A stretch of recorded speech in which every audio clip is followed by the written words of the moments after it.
Fascist সরকারের পতনের পর সবাই মিলে যে সরকারকে আমরা গঠন করেছিলাম সেই সরকারের নাম হলো ইন্টারিম গভর্নমেন্ট বা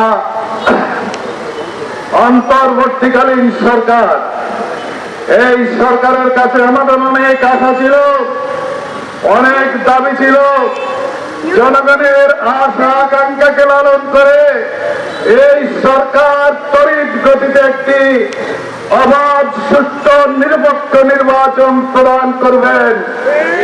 কিন্তু আমরা আশঙ্কা করছি এই সরকার যদি এই দাবিতে, এই লক্ষ্যে যদি আন্তরিক হতো তাহলে জামাত ইসলামী সহ অন্যান্য দলগুলোর 5 দফা দ্রুত গতিতে বাস্তবায়ন করত। আমরা ইতিমধ্যে লক্ষ্য করেছি নিজেদের ভিতরে অন্তর্কন্দল আছে।